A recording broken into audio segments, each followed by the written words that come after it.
a compañeros, colegas con una amplia experiencia que ustedes van a ver en el transcurso del webinar. La fractura de cadera es de las fracturas quirúrgicas que tiene más alta frecuencia. El 20% aproximadamente fallecen dentro del primer año de vida. Y el resto, si los dividimos en 3/3, un tercio va a quedar en silla de ruedas, otro tercio va a quedar con una incapacidad y el otro tercio con vía normal. Estas reuniones es un intento, una esperanza para mejorar el resultado de este tipo de pacientes. Es para mí un gran honor presentarles al doctor David Sheffield y vamos a ver su gran experiencia que tiene en las fracturas trocantéricas. Él trabaja en la Universidad de Nuevo México, en el Centro de Ciencias de la Salud, en el Departamento de Ortopedia y Rehabilitación, en Albuquerque. Ha hecho estudios en oncología musculoesquelética en la Universidad de Texas, en Scottsdale, en el Hospital de Trauma, en la Universidad de Baylor, y su capacidad es muy importante en la cirugía de cadera. Teniendo en cuenta que los objetivos del tratamiento son restablecer la movilidad, minimizando las complicaciones médicas y las fallas técnicas. Ya decía Kaufer, el éxito de una fractura depende de la estabilidad del implante, pero hay muchos factores que van a afectar esta estabilidad.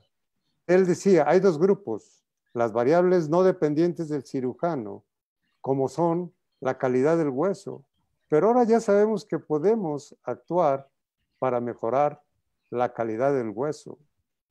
Tengamos en cuenta que es un hueso débil, un hueso frágil, y por consiguiente, la osteosíntesis no debe ser una osteosíntesis débil, una osteosíntesis frágil. Debe ser una osteosíntesis que le permita a esa fractura consolidar, que es uno de los objetivos de este webinar.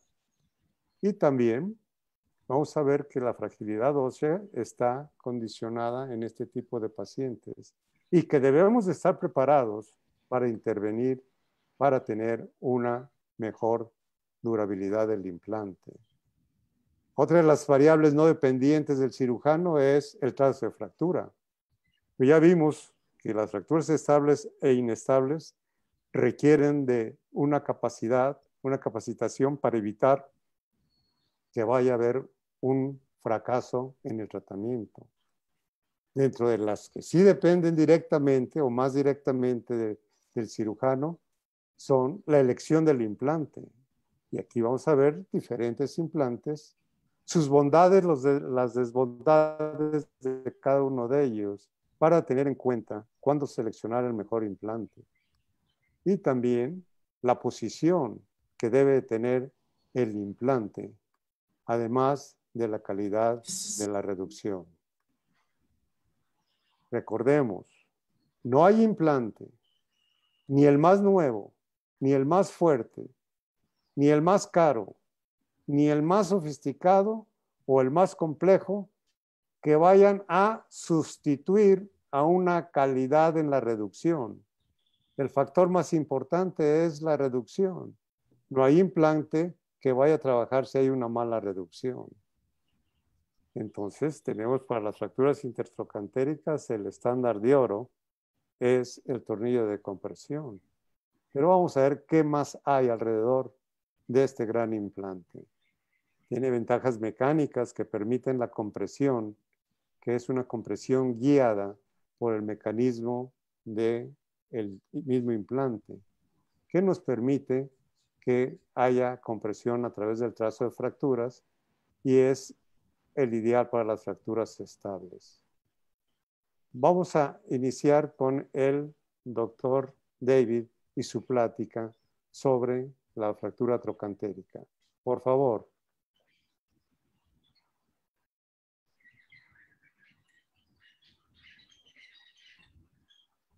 Está bien. Está todo ahí. Bien todo, ¿no?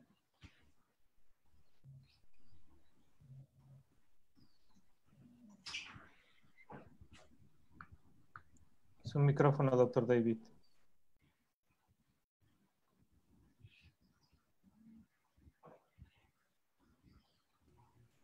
Ahora, ¿me escucha?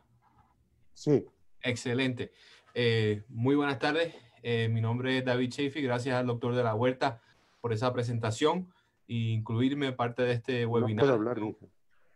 Es un gran honor y placer presentarle un tema que es de mucho interés para mí. Y esta noche no le puedo dar tantas contestaciones, simplemente quiero ver a través de la discusión y del chat que compartimos las mismas preguntas y los mismos retos tratando de lograr mejores resultados en estos pacientes. Entonces, no tengo ningún interés financiero relacionado a los implantes que voy a demostrar. Lo que sí es que tengo un gran respeto y admiración por el doctor de la Huerta y por eso estoy aquí compartiendo con ustedes. Y me gusta compartir casos con el doctor de la Huerta y espero que la discusión sea aún más interesante que mi charla. Pero este es el problema. ¿Por qué tanta controversia sobre los implantes? Estamos luchando con un paciente que está en un estado fisiológico de decadencia, independientemente de la edad. Y así que, como bien dijo el doctor de la Huerta, son fracturas osteoporóticas en lo cual no controlamos la calidad del hueso. Hay mucha diferencia en los implantes, pero cada implante debe colocarse y debe ser seleccionado adecuadamente dependiendo del paciente. Aquí les muestro dos ejemplos. En un ejemplo hay una fractura estable en el cual el implante seleccionado no se colocó debidamente. Y en otro ejemplo tenemos una fractura inestable que quizás hubiera beneficiado de un implante diferente. Y en cada ejemplo, pues vemos el fracaso eventualmente, ya sea por ejecución o selección del implante. Pero estas complicaciones son raras comparadas a las complicaciones que tienen estos pacientes que son independientes a la cirugía. Y los clavos intramedulares no son una panacea. Por cada estudio que uno tenga evidencia que hay un implante inferior, hay otro estudio que demuestra que los implantes son iguales, que no hay diferencia cuando los implantes son seleccionados y son bien colocados. Así que el implante intramedular no resuelve todos los problemas, especialmente en las fracturas inestables. Tiene que ser bien colocado para que esas fracturas sanen. El problema sí es la osteoporosis que está aumentando con la edad. En Estados Unidos se reportan que hay más de 2 millones de fracturas relativas a la osteoporosis. Y como dijo el doctor de la Huerta, en los pacientes mayores de 50 años, mitad de las mujeres y una cuarta parte de los hombres van a sufrir una fractura en su vida. Y la gran mayoría de las mujeres, que son las que están más a riesgo de la osteoporosis, no le hacen pruebas de osteoporosis para prevenir la fractura. Entonces hay mucha morbilidad relacionada a estas fracturas. Más de la mitad nunca recuperan su función previa a la fractura y nunca terminan del mismo nivel de movilidad. Entonces, más de una tercera parte de los pacientes con una fractura de cadera han tenido una fractura previa, que eso es una oportunidad que se ha perdido en el cual se puede evitar esa fractura secundaria. Así que la mejor manera de tratar una fractura osteoporótica es evitándola. Aquí les comparto una breve anécdota. Estos son de las dos personas más importantes en mi vida. Estas dos personas son mi abuela Marisa y mi abuelo David. Ambos son médicos y ambos sufrieron entre los dos 5 fracturas osteoporóticas entre la edad de 85 y 95. Entonces estas fracturas son muy difíciles de recuperarse y a pesar de que ninguno tuvo un fracaso mecánico, es un proceso de recuperación muy difícil y por eso los pacientes necesitan atención para evitar esas complicaciones que no tienen que ver con la técnica o el implante. Entonces, ¿cuáles son las complicaciones que tienen estos pacientes? Pues la mayoría son debido a su edad, a sus condiciones médicas y a su estado funcional en el momento de la fractura. lo cual no tenemos control sobre esas fracturas. O sea que los problemas empiezan antes de las fracturas y entonces tienen una influencia en la recuperación. De los más comunes son el delirio, los problemas de electrolitos y los problemas de coagulación. Esos son mucho más comunes que de las complicaciones que son debido al implante o debido al patrón de la fractura. ¿Y por qué nos importa? Porque esas complicaciones son predictivas de los días que el paciente va a estar al hospital y esas complicaciones son las que afectan la mortalidad del paciente. No son la selección del implante, lo cual afecta la mortalidad del paciente al mes, a los 4 meses y al año. Entonces, también controlamos el tiempo en que podemos llevar al paciente al quirófano y vamos a hablar un poco más luego de eso, pero llevar al paciente a cirugía antes de las 48 horas está asociado a un mejor resultado, pero la mortalidad no ha cambiado a pesar de que los implantes sí. Alrededor de 5% de los pacientes fallecen en 30 días, a los 4 meses alrededor de 12% y al año fluctúa entre 18 y 30%, depende del artículo de la literatura. Los predictores de la mortalidad más importantes, independientemente del paciente, de la selección del implante, es la clasificación de la Sociedad de Anestesiología, las complicaciones durante y después de la cirugía que mantienen al paciente hospitalizado más días y su movilidad a los 4 meses. Los pacientes que no pueden movilizarse a los 4 meses tienen más riesgo de mortalidad al año. Entonces, a pesar de todas estas complicaciones y el riesgo de mortalidad, seguimos enfocados en las clasificaciones. ¿Por qué? Porque somos traumatólogos ortopedas y nos gusta discutir sobre cuál es el peor patrón de la fractura, cuál es el mejor implante de la fractura. Y por cada implante y cada patrón existe un estudio que muestra una diferencia y existe un estudio que demuestra que no hay diferencia. Lo que sí es que el clavo intramedular biomecánicamente tiene una ventaja de palanca, lo cual que no siempre resulta en un mejor resultado clínico. Pero ese fue uno de los factores que promulgó el uso de los clavos intramedulares. Pero hemos visto muchos estudios a través de las décadas que demuestran que no hay diferencia en todos los tipos de patrones de fractura que se ha estudiado, hasta las inestables.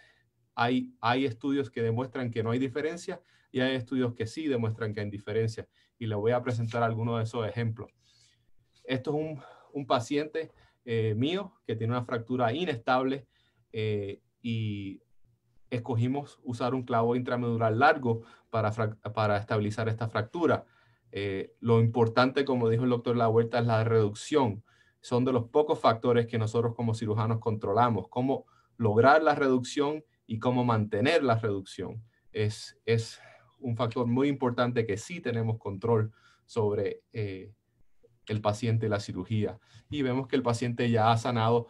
Hay un poco de colapso de la fractura, pero no hay fracaso del implante. Entonces, ¿por qué tanto interés en los clavos intramedulares? Pues en los Estados Unidos, en el momento que yo era residente, en el 2004, ya sea por mercadeo o por interés o por los estudios biomecánicos, se empezaron a usar clínicamente estos clavos intramedulares más comúnmente. Y también había una diferencia entre los cargos de hospitalización que se usaba cuando se usaba un clavo versus una placa. Entonces se cree que había un incentivo financiero al usar los clavos intramedulares y por eso fue que se vio este cambio drástico del 2004 al 2005 en Estados Unidos para los clavos intramedulares. Aquí vemos otro caso, una fractura inestable. Hay que usar diferentes técnicas, muchas veces una técnica mínimamente invasiva en la cual se hace una reducción del fragmento trocantérico que muchas veces está en flexión y en angulación vara. Entonces, al lograr reducción, hay que mantener esta reducción durante la inserción del clavo intramedular. Y eso es muy importante porque se puede perder esa reducción ya cuando se inserta el clavo. Entonces, otra de las complicaciones que se demuestra con los clavos intramedulares es que los clavos intramedulares de primera generación no tenían una curvatura adecuada para la mayoría de los pacientes y había penetración de la córtice anterior en el fémur, lo cual ya no vemos tan frecuentemente, pero siempre hay que verificar que ese clavo intramedular no esté penetrando la córtice anterior. Entonces, estudios de buena calidad, estudios randomizados, demuestran que aún en las fracturas A2 no hay diferencia usar el cabo intramedular versus la placa DHS. Este es mi paciente. Este paciente sí sufrió una complicación alrededor del implante y entonces a pesar de que no se visualizó durante la cirugía, este paciente tuvo esta complicación 9 meses antes debido a una segunda caída. Así que aquí fue que se concentró la fractura y vemos la fractura alrededor del implante. Pero entonces, ¿cómo mejoramos los resultados con un clavo intramedular? Pues hay que seguir las reglas. Y esto es un estudio del doctor Heidekevich del 2009, pero sigue siendo muy relevante, en el cual él da lo que yo les refiero a los 10 mandamientos de los clavos intramedulares. Siempre, siempre hay que mantener respeto para el TAD, para mantener y evitar el fracaso del implante. Y además hay que evitar la angulación en varo, que pone más peso, más estrés en el implante y puede llevar al fracaso prematuro. Así que estos 10 mandamientos son los que yo comparto con mis residentes todos los años para seguir obteniendo mejores resultados técnicos cuando seleccionamos este implante específicamente. Entonces, cuando vemos el metaanálisis de la colaboración de Cochrane, vemos que hay más de 22 estudios que se comparan usando un clavo intramedular largo y una placa SHS. Entonces vemos que en la ausencia de la data funcional no hay una diferencia de beneficio cuando se comparan estos dos implantes independientemente. Más aún, utilizando el implante que yo utilizo hoy en día, se compara con las fracturas inestables, las A3, y comparando los clavos largos intramedulares versus la placa. Cuando se encuentra una fractura inestable, A3, se añade esta extensión trocantérica y al combinar la placa y la extensión, no hay diferencia cuando se compara con los clavos intramedulares. Así que hay hasta evidencia de que la placa funciona aún en cierto tipo de fractura inestable siempre y cuando se añada la extensión trocantérica a la placa. Entonces, ¿qué es lo que sí importa, además de la selección y la reducción? El tiempo. El tiempo vale oro y no lo podemos desperdiciar. Estos estudios son estudios, no son randomizados ni seleccionados. Nadie está disminuyendo el tiempo, aumentando el tiempo de la cirugía. Siempre llevamos el paciente a cirugía lo antes posible, pero depende de los recursos, depende del paciente, puede haber retrasos. Así que en el estudio no se está haciendo retrasos como manera de manipular el estudio, pero al observar todos estos estudios, vemos que los resultados son mejores. Independientemente de las comorbilidades, los pacientes que se llevan a sala tienen mejores resultados que los pacientes que tienen un retraso al quirófano. Entonces, ¿por qué es importante la osteoporosis? Porque es mejor evitar la fractura que tratar la fractura. Menos de 25% de los pacientes que sufren estas fracturas reciben tratamiento para la osteoporosis y la mortalidad sigue siendo más de 25% al año. Y el tratamiento de la osteoporosis está probado que evita fracturas secundarias, además de que aumenta la nutrición y puede ayudar en la sanación de la fractura corriente. Esto es el paciente que le demostré que tuvo la fractura distal en el clavo. El paciente sanó tratando la osteoporosis y no tuvo que regresar al quirófano para sanar esta fractura y pudo volver a caminar 3 meses luego de la segunda fractura. Y para demostrar que no todas mis fracturas fracasan, parte de la razón de que yo escojo el clavo intramedular es que me ayuda en las fracturas difíciles sin tener que cambiar el implante. Y esto es uno de los pacientes que el paciente, a pesar de 72 años de edad, estaba a una escalera poniendo sus decoraciones de Navidad, y pudimos reducir la fractura adecuadamente y vemos la remodelación luego del tratamiento de la osteoporosis, que no requirió medicamentos, solamente requirió suplementación de la vitamina D. Y la osteoporosis no se puede tratar con suplementación de titanio ni de ningún otro metal, simplemente es ejercicio, nutrición y algunos medicamentos. Entonces, en resumen, para mejorar los resultados y disminuir las complicaciones luego de tratamiento, permanece siendo un reto, pero un buen resultado se logra dando más importancia a la reducción y a la técnica que a la selección del implante solamente. Muchísimas gracias. Muchas gracias, doctor David. Ya nos llama la atención en puntos importantes, como es la calidad de la reducción de la fractura y también cómo es, ya nos está hablando de un aspecto importante que es la pared lateral, así como la localización de la punta, el índice de dónde debe quedar alojado el tornillo. Cuando hay una fractura, la fractura se lastima la vascularidad del implante. Entonces hay técnicas de mínima agresión. Una mínima invasión, una mínima cirugía no es una cirugía chiquita, sino es una cirugía con mínima agresión.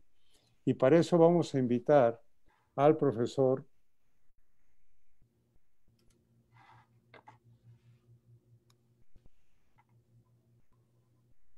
Ricardo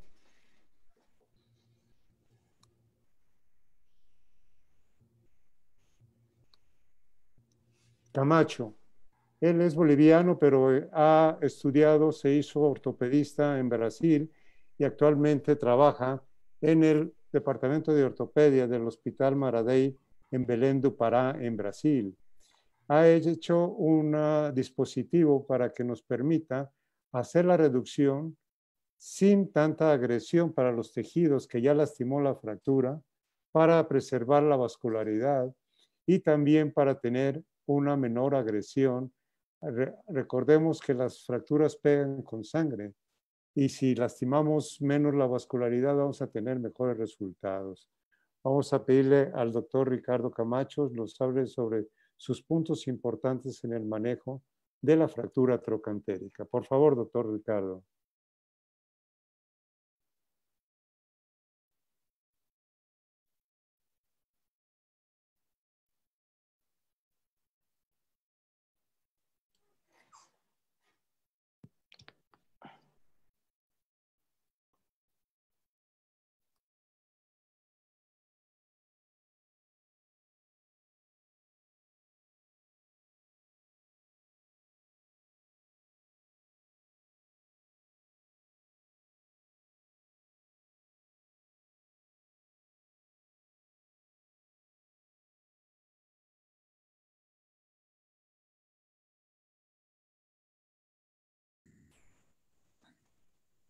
Buenas noches, ¿me escuchan? Lo escuchamos, doctor. Buenas noches, es un placer dirigirme a ustedes y voy a agradecer de antemano la invitación a la Sociedad Mexicana de Cadera, en especial al profesor Fernando de la Huerta. Quería ya comenzar con la charla, con la palestra, ¿puede ser?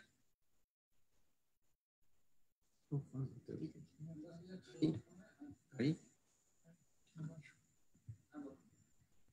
Aquí.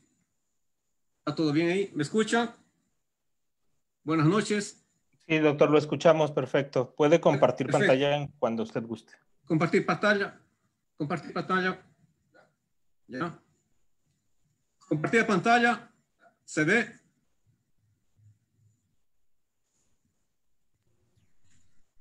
Hello, amigos, ¿se ve mi pantalla?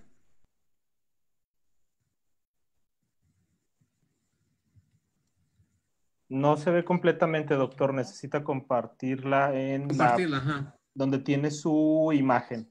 Y ahora, Donde tiene dos sesiones, doctor. En donde está compartiendo su video, ahí es compartir la pantalla. compartir la pantalla. Eles não estão vendo? No, solo pequeño. Un momento, disculpen, un momento. O que eles não estão vendo? Están viendo a pantalla pequeña, no está toda. Ah, tem que ampliar na apresentação, não tá a apresentação. Deixa eu fazer isso aqui. É porque eu acho que tá como uma pessoa, não tá como um apresentador principal. Acho que vai ter que ser assim. Aqui. Eles não estão vendo? No. Não. Perfecto, doctor. Ahí lo vemos bien. Su pantalla. ¿Está bien ahí?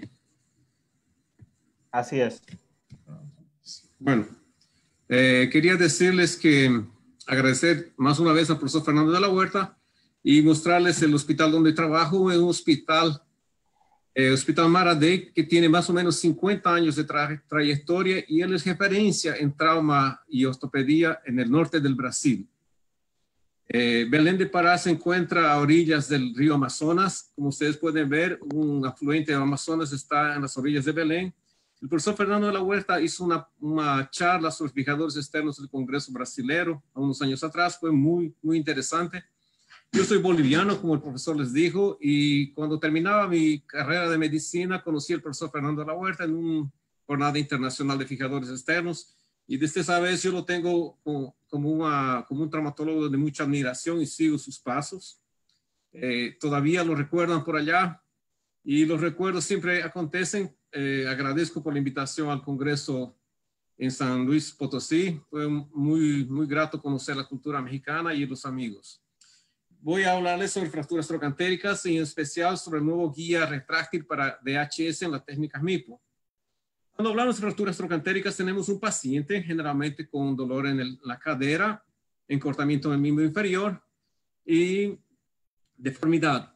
Es importante hacer una buena historia clínica, lógico, más para el traumatólogo lo más importante es saber el tipo de trauma, los antecedentes patológicos, una buena avaliación multidisciplinar y los exámenes complementarios, rayos X o tomografía en caso de contar con ella. Rayos X ahí nos muestra una fractura trocantérica. Muchas veces no estamos seguros del tipo de clasificación, entonces vamos a aprender las clasificaciones. Evans en 1940 clasificó en dos tipos, las estables y las inestables. Tronson en el 73 clasificó de 5 tipos, tipo 1, tipo 2, tipo 3, 4, 5, y las dividió en estables e inestables. Una de las mejores clasificaciones y más usada es de la AO desde 1987, donde la 31A se divide en 3 subtipos y los primeros subtipos podemos decir que son los estables y los segundos subtipos son inestables. Bueno, hay un trabajo de Brinke donde se pregunta cómo los cirujanos pueden con seguridad definir que una fractura troncantérica es inestable. Bueno, hay una revisión de 6 artículos donde los resultados fueron observados y las complicaciones también. La evidencia de nivel 3 dice que no hay un sistema de clasificación que discrimine con seguridad las fracturas inestables. Bueno, tenemos una controversia, clasificación radiología. ¿Qué es lo mejor para nuestro paciente? Entonces, cuando tenemos una fractura grave que no podemos clasificarla, podemos hacer una evaluación radiológica intraoperatoriamente. Yo acostumbro hacer esto, un buen posicionamiento del paciente, la reducción de la fractura, y los parámetros radiológicos de la reducción. Tenemos la mesa ortopédica, muchos de ustedes conocen, y las diferentes posiciones. Esta es la posición que yo uso. Aquí tengo un paciente con una artrosis severa de rodilla que utilicé un artefacto técnico para resolver ese problema. La rotación interna. La rotación interna es girar el pie internamente, hacer el control radiológico, externamente también hacer el control radiológico.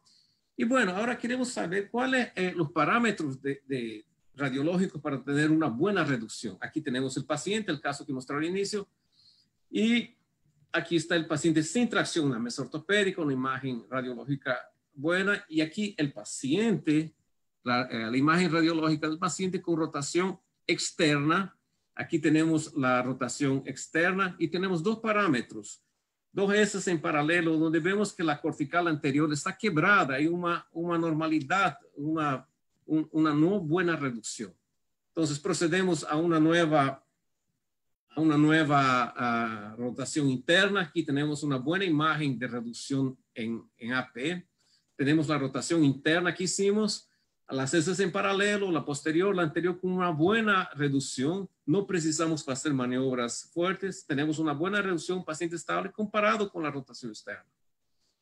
Tenemos otro caso ahora con rotación externa. Entonces, en la emergencia, una tracción en AP y la rotación externa, podemos ver las 12 heces en paralelo que muestran una buena reducción. Realizado la osteosíntesis del paciente con una buena reducción, observando el contacto de las corticales. Bueno, estamos en una controversia. Tenemos el clavo, la placa, el clavo. Bueno, es natural. Las nuevas generaciones están buscando mejorar las técnicas.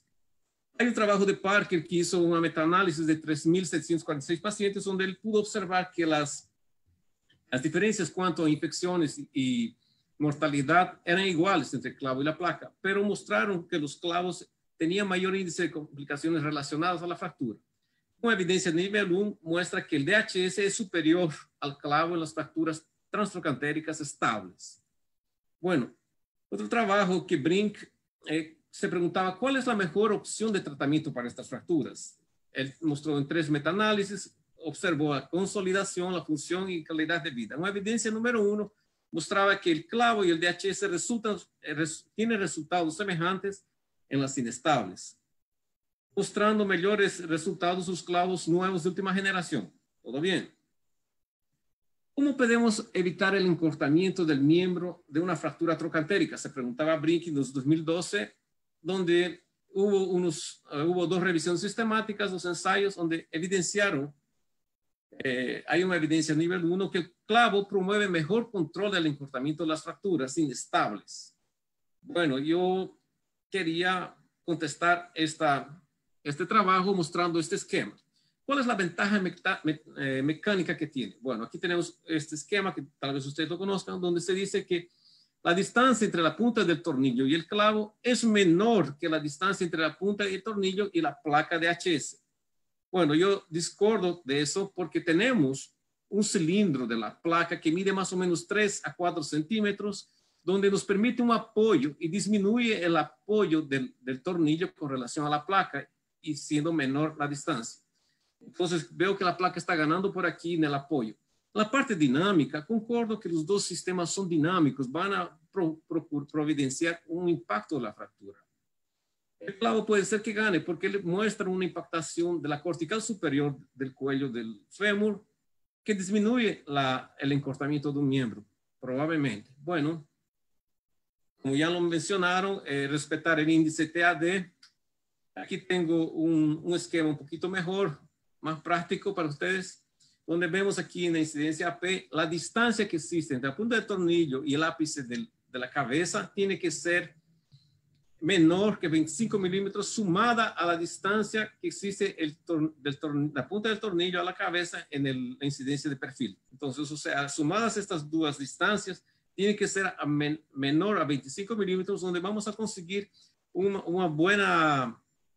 vamos a evitar el cutout. El esquema un poco más aproximado. Bueno, la posición del tornillo. Constantinides hizo un estudio biomecánico en 15 pares de fémur de cadáver.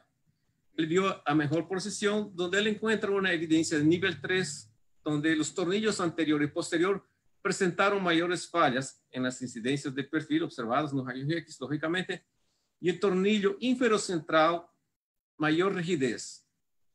Últimamente la tendencia es colocar, como se dice en el mexicano, en el mero medio. Más, si vamos a colocar un tornillo, de preferencia que sea de central para inferior. Entonces puede ser un poco más para abajo, mas siempre tiene que estar central en la forma antero-posterior. Bueno, este último trabajo fue lanzado en la The Bone Journal el año pasado, donde evidenciaron un aumento de la mortalidad asociada al uso de clavos intramedulares comparado con las placas. En la conclusión de este trabajo, ellos decían que hay un 12.5% de incremento del riesgo 30 días después asociado al al uso de clavos intramedulares comparados con los pacientes que usaron placa. Entonces, este trabajo sería bueno de analizarlo y es interesante, ¿no? Bueno, sin comentarios.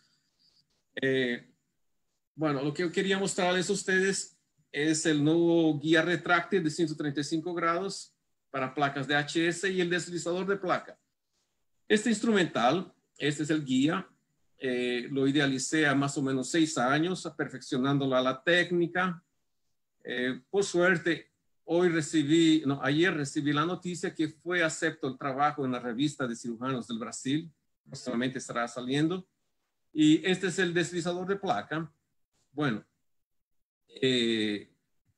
estamos haciendo un trabajo multicéntrico en varios hospitales, en varios estados. Se está recogiendo más información y complementando el trabajo que se va a hacer hecho. Lo más importante en una técnica MIPO es saber dónde va a ser la incisión, porque dependiendo de la incisión, nuestra cirugía va a ser mínimamente invasiva. En el caso de las fracturas trocantéricas, identificamos el trocánter mayor, identificamos la parte lateral del fémur y con la ayuda de un clavo guía, de un fío guía rosqueado, hacemos el uso de intensificador de imagen, donde vamos a tener en una perpendicular la incisión que puede ser de más o menos 3 a 4 centímetros. Sugiero para las nuevas generaciones que quieran hacer una MIPO, pueden comenzar con 4, con 5 y a los pocos ir disminuyendo. Quería mostrarles el video de la técnica. Pido disculpas por algunas fallas de la imagen, mas ya intenté hacer otro, mas no salió bien. Este es un paciente joven de una fractura trocantérica. Como ustedes pueden ver, un tejido muscular muy fuerte. Hago el descolamiento de la parte muscular y este es el instrumental. Este es el guía retráctil que va a entrar de una forma longitudinal y cuando choca o impacta con la parte lateral de la cortical del fémur, él va a adquirir una posición de 135 grados, facilitando la introducción del guía en un ángulo exacto. La ventaja de este guía es que cuando entra no daña los tejidos, las partes blandas, se hace un control del clavo y se retira el guía. Vieron que la retirada del guía acontece de una forma más suave, no daña las partes musculares. La técnica continúa. Utilizo ese protector de partes blandas, hago el fresado para el tornillo deslizante. Tuvimos un poco de dificultad debido a que este paciente tenía un tejido óseo muy fuerte, mas intentamos colocarlo el tornillo deslizante de la mejor forma posible. Como ustedes pueden ver, el sangramiento es mínimo, el intensificador de imagen es mínimo. Esta es una parte muy interesante que muchas personas tienen problemas. Introducimos la placa de una forma, giramos 180 grados, introducimos el deslizador de placa dentro del cilindro de la placa de HS. El deslizador de placa tiene un sistema igual al del tornillo deslizante que me permite manipular la placa en diferentes ángulos y poder introducir dentro del tornillo deslizante. Hacemos los tornillos, colocamos los tornillos y cerramos por planos la incisión. Aquí tenemos tres puntos en la incisión. Hacemos un control radiológico inmediato. Hacemos un control radiológico con 30 días, paciente con buena evolución. Bueno, ese es el video de la cirugía. Y en resumen, ¿qué les quiero decir? Que lo más importante para un tratamiento cirúrgico es una buena reducción, es un buen posicionamiento del paciente, la cirugía precoz independientemente del horario, nuestros pacientes con más edades. En trocantéricas estables sugiero usar DHS. Si va a usar DHS, comiencen a usar el sistema, la técnica MIPO percutáneo y tenemos que respetar la distancia del TAD.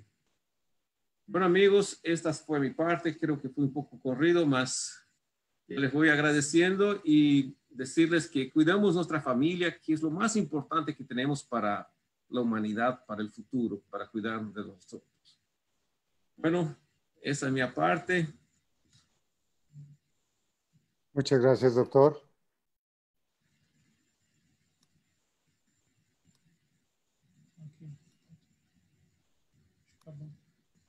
Pode pedir alguma coisa? No. Si te puedes salir de la pantalla, por favor. Estoy tentando salir. Conseguiu tirar assim? No, salir de la pantalla. Share screen. Salir de la pantalla. Ya salí. ¿Ya está bien? Sí, gracias. Ok. Yo que agradezco, profesor, por su invitación. Bien, pues ya hemos analizado varios puntos importantes y vamos a seguir con las marcas, lo que debemos de tomar en cuenta para tener un mejor resultado de nuestra intervención. Para ello contamos con la experiencia del profesor José Eduardo Quintero. Él viene de la hermana República de Colombia.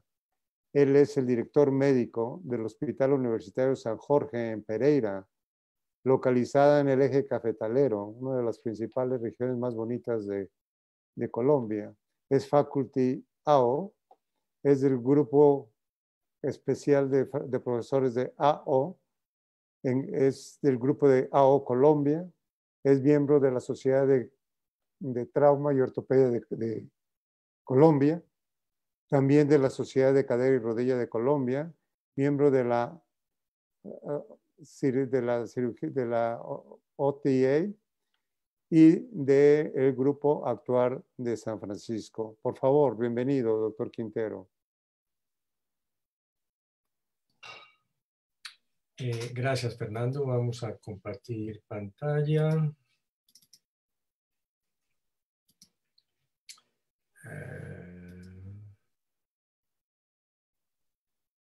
Ahí estamos. ¿Me están escuchando? Sí. Sí. Bueno, antes que nada, muchas gracias a la Sociedad Mexicana de Cirugía de Cadera y especialmente a mi hermano Fernando por la participación. Hemos estado en muchos sitios impartiendo docencia y compartiendo experiencias y bueno, Fernando, te agradezco muchísimo. Vamos a hablar entonces de un tema que estamos viendo que son las fracturas intertrocantéricas, pues que es algo que es el pan de cada día. Pienso que en nuestro hospital semanalmente operamos un número importante de pacientes con fracturas intertrocantéricas. Los objetivos de esta conferencia serían describir la fractura intertrocantérica, la estabilidad, métodos de tratamiento, técnica quirúrgica, describir el tratamiento a realizar dependiendo de la estabilidad de la fractura y algo de evidencia de la literatura. Bueno. Ya habíamos hablado de esto sobre los factores predictivos de falla. Nosotros recibimos un paciente con una mala calidad ósea y con una fractura estable o inestable, pero de nosotros depende la reducción de la fractura, el implante que vamos a escoger y la colocación del implante. Ok. ¿Cómo determinamos nosotros la inestabilidad de una fractura? Podemos mirar que tenga conminución de la pared posteromedial, que sea una fractura de 4 partes, que tenga una extensión subtrocantérica, que tenga una diastasis del fragmento posteromedial, que tenga un trazo oblicuo invertido y en los últimos años se ha tomado gran importancia el grosor de la pared lateral. Aquí vemos entonces cuando hay un compromiso de mayor del 50% de la pared posteromedial podemos hablar de inestabilidad.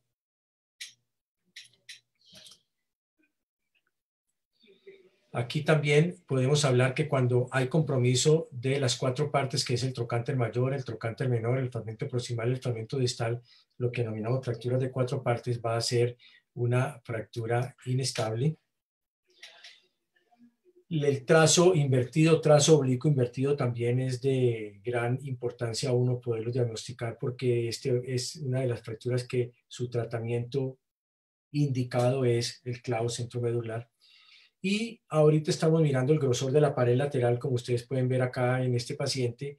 Inicialmente, antes de la cirugía, había una pared lateral íntegra y al otro día en la radiografía posoperatoria vamos a observar que hay una lesión de la pared lateral y en el seguimiento pues vamos a observar que esto termina en una medialización y en un cuticado del paciente. Tratamientos, opciones de tratamiento tenemos muchísimos, desde el DHS, las placas de soporte trocantérico, las nuevas placas, los clavos centromedulares, clavos trocantéricos y los reemplazos articulares, que ya hay ciertos cirujanos de cirugía de cadera que prefieren manejar estos pacientes con una prótesis de entrada. ¿Cómo debemos de realizar la elección del implante? Debemos determinar si la fractura es estable o es inestable. Y lo que podemos determinar es que en una fractura estable, como ya dijeron mis antecesores, cualquier implante, ya sea un extramedular o un intramedular, servirá para el tratamiento de estas fracturas. Y aquí vemos el caso de una fractura estable con un DHS de 2 orificios con una buena evolución del paciente. Pero ¿qué tenemos nosotros aquí entonces con estos pacientes? Que ya cuando vemos pacientes con las fracturas inestables, teníamos dudas respecto a los A22, pero les quiero mostrar al final de la charla que esta duda se resolvió con la utilización de clavos de soporte, de clavos trocantéricos en este tipo de fracturas. Y aquí pueden observar una serie de artículos, muchos artículos se han escrito sobre las fracturas intertrocantéricas. Al final de la charla vamos a analizar estos artículos. ¿Qué es importante cuando nosotros tenemos una fractura intertrocantérica? La planificación ortopédica. Como todo tipo de fractura, siempre debemos de planificar qué mesa vamos a utilizar, dónde vamos a colocar el intensificador de imágenes, si la fractura es estable o es inestable. Todo eso lo debemos de tener nosotros en cuenta.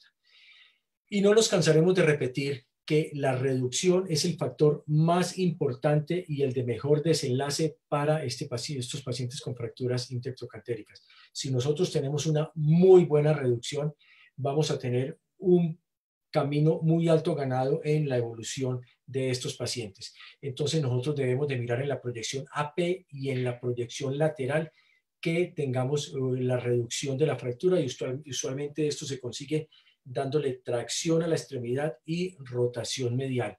Yo siempre siempre reduzco la fractura antes de lavar el paciente y antes de comenzar el procedimiento quirúrgico. Trato de tener la reducción lo más anatómica, y si ya después de la reducción me falta algo, ya lo hago en el momento intraoperatorio, pero es muy importante que ustedes antes de lavar el paciente traten de tener la reducción lo mejor posible, y ustedes van a mirar en la proyección AP y en la proyección lateral que debe tener una reducción casi que anatómica de la fractura. ¿Qué es importante? Corregir el malalineamiento de las fracturas. Entonces nosotros podemos mirar en la proyección lateral que esto aquí hay un escalón de este fragmento, ¿ya? Y que esto no lo debemos de dejar en esta posición porque vamos a tener fallas entonces en este tipo de paciente. Y un método muy sencillo de tratamiento es con un simple Hoffman. Lo colocamos encima de este fragmento, elevamos el Hoffman y ya tenemos una reducción adecuada de la fractura y podemos proceder a realizar la colocación del implante. Este soporte posterior que viene con algunos equipos nos permite hacer la reducción de la fractura cuando tenemos este fragmento que se va hacia posterior. Aquí tenemos el soporte que eleva este fragmento y nos da una correcta alineación de la fractura. Cuando tenemos fracturas intertrocantéricas con extensión hacia la zona subtrocantérica, en ocasiones debemos de realizar una reducción abierta y debemos de utilizar entonces cerclajes que se utilizan como método de reducción, más no como método de tratamiento. Entonces colocamos un par de cerclajes a este nivel como método de reducción y luego colocamos nuestro clavo para evitar deformidades en la zona proximal. Ya un poco más especializados utilizamos las pinzas colineares que vienen en el equipo de cirugía de mínima incisión, sobre todo en este tipo de fracturas que el fragmento distal por acción de los aductores está medializado. Entonces corregimos el varo que tiene aquí la fractura en la parte proximal con la colocación del segmento colinear. Aquí ya tenemos la fractura reducida y podemos colocar perfectamente nuestro implante. Este es otro tipo de desplazamiento típico en la fractura de trazo invertido, que miramos la proyección AP y lo vemos en esta forma, y en la proyección lateral se ve angulada como se muestra la imagen. Este tipo de fracturas a veces es complejo reducir porque cuando nosotros introducimos el clavo guía por acá, el clavo guía se nos va hacia esta zona, o sea, se nos va hacia la zona medial, y entonces es cuando en la radiografía postoperatoria vemos este fragmento en varo y vemos separada esta punta de la parte proximal de la parte distal. ¿Y cómo podemos corregir esto? Entonces hacemos la medición de los ángulos y colocamos un tornillo Poller Screw. Aquí colocamos el tornillo Poller Screw. La mnemotecnia que yo me llevo es que yo trato de colocar el tornillo donde yo no quiero que se vaya el clavo o se vaya la guía. Como la guía se me iría a ir hacia esta zona, entonces yo coloco el Poller Screw, paso el clavo, paso el clavo y este mismo me va haciendo un efecto de palanca y nos va a reducir la fractura. Y aquí tenemos la fractura con una reducción aceptable en este paciente con esta fractura tan desplazada. Hay artículos como este que valdría la pena que ustedes revisaran de los chinos, en el cual hay una revisión de métodos de reducción o tips en este tipo de fractura. Y, por ejemplo, en este artículo está esta imagen en el cual se colocan dos Holman. Mírenlos, acá están los dos Holman como se ve en la gráfica, con una pequeña incisión y se va a reducir la fractura y ahí ya se pasa la guía pues para colocar el implante. Los abordajes que utilizamos es un abordaje por encima del trocánter mayor. Si el paciente es delgado, la incisión va a ser más próxima al trocánter mayor. Si el paciente es más obeso, pues hay que hacer la incisión más retirada para que la aguja guía no quede presionada sobre la piel, y tener en cuenta que hay un ángulo de 6 grados de inclinación en el implante cuando nosotros lo vamos a introducir.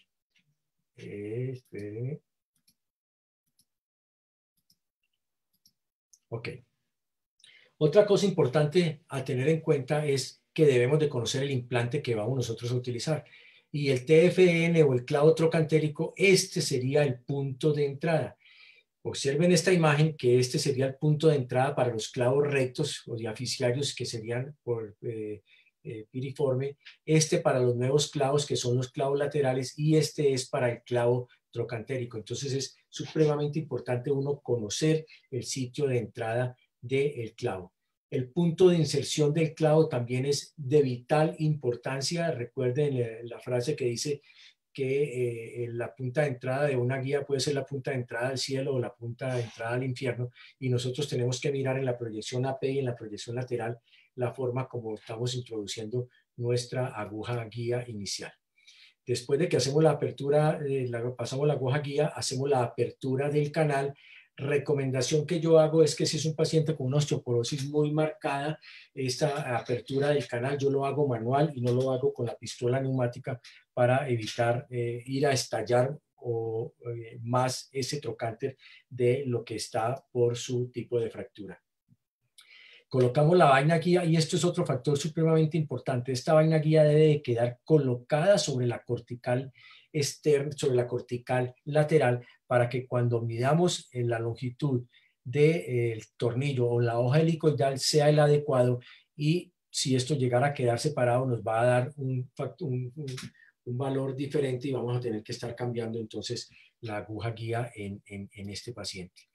Después vamos a mirar en la proyección AP y en la proyección lateral. Lo que dicen los artículos es que debe de quedar central o un poco por debajo de la zona media del cuello femoral en la proyección AP, pero en la proyección lateral sí debe de quedar lo más central posible la aguja guía. Después nosotros entonces pasamos la hoja helicoidal y debe de quedar más o menos de 5 a 10 milímetros por debajo de la zona subcondral. Y por último, lo que hacemos es el bloqueo del tornillo o de la hoja helicoidal, que ustedes pueden observar en esta imagen cuando ya ha bajado el tornillo para hacer el bloqueo en esta zona. Y terminar teniendo esta imagen con el paciente. Complicaciones con los clavos, claro que tenemos con los clavos, con las placas, etcétera, etcétera. Tenemos aquí también, hacemos un cutting out, un cutting truck. Estas placas nuevas que están saliendo, hay un reporte alto de fractura en esta zona, fracturas también a nivel del clavo. Cuando utilizamos los clavos con 2 tornillos, que era el PFN, el efecto Z que teníamos, entonces debemos de tener en cuenta que podemos tener complicaciones también con este tipo de pacientes. ¿Cuál es la evidencia actual? Entonces, recuerdan ustedes esta imagen inicial donde estaba esta cantidad de artículos. ¿Y qué está pasando? Que se evaluó 17 estudios con 2.653 participantes, en los cuales se evaluó la fijación intramedular, o sea, el clavo en 1.333 pacientes y extramedular en 1.320 pacientes. Estos fueron los autores, estos son los años en que se hizo los estudios. Y aquí podemos ver que de los clavos centromedulares se utilizó los gamma, el targón, el PFNA, etcétera, etcétera. Y como métodos de extramedular se utilizó el DHS, las placas PCSP, las placas laterales, las placas LIS invertidas. Y la edad promedio fue de 53.95 años en estos pacientes y el seguimiento fue de 12.26 meses.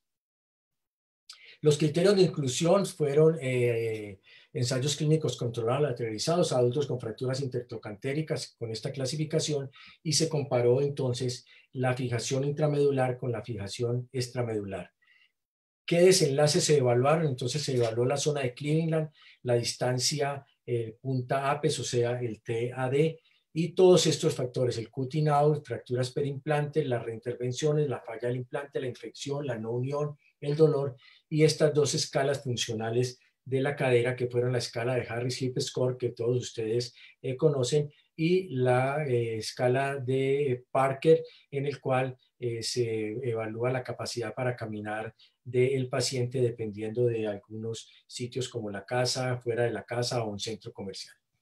Los resultados fueron de que hubo una menor tasa de falla del implante intramedular comparado con el extramedular, menor tasa de revisiones con la fijación intramedular, menor tasa profunda en la intervención con los clavos y mejor puntuación de la escala funcional también con los clavos. Entonces se concluyó que hay ventajas de la fijación intrafemoral en fracturas inestables porque hay menos fracaso del implante, menos reintervención y mejor recuperación de la función del paciente.